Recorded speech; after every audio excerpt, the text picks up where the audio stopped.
Offering formulas are probably going to be one of the easiest things that you can read in ancient Egyptian, and honestly, you don't really have to know much ancient Egyptian to be able to read them. And one of my favorite things is that you'll find them all over museums, and you can show your friends, hey, I actually know what this says. This is going to be a very short introduction on how to read offering formulas, but I'm actually going to do a lecture this coming Saturday, July 13th at 7:30 p.m. Eastern Standard Time over on my Twitch if you want to learn more, and then eventually that lecture will go up on my Patreon.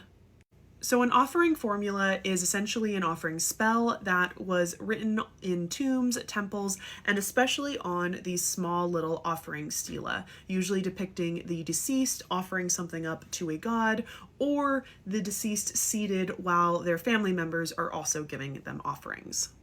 This spell and the usual any sort of images coming after it is essentially a spiritual or even virtual way to give offerings to the deceased from their loved ones.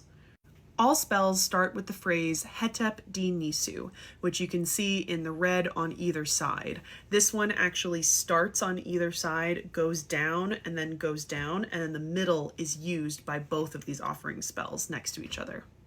While Hetep Di Nisu has been translated in multiple different ways, the most accurate and the most up-to-date version of what we translated is an offering that the king gave, and that is in the past tense. It is supposed to be. My professor was very adamant about that.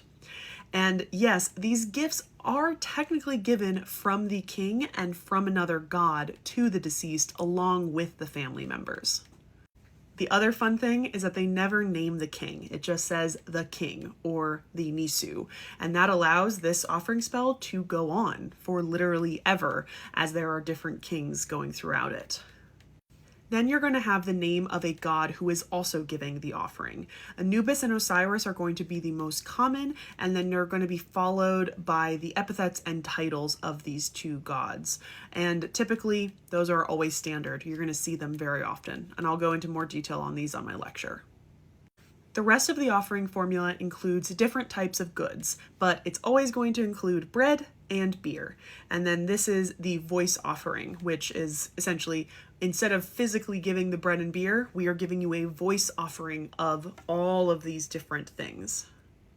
At the end, you're going to get the name of the deceased as well as Maha Heru, otherwise known as true of voice. And this is essentially a small phrase that will be added to the name of the deceased to tell you they are actually dead.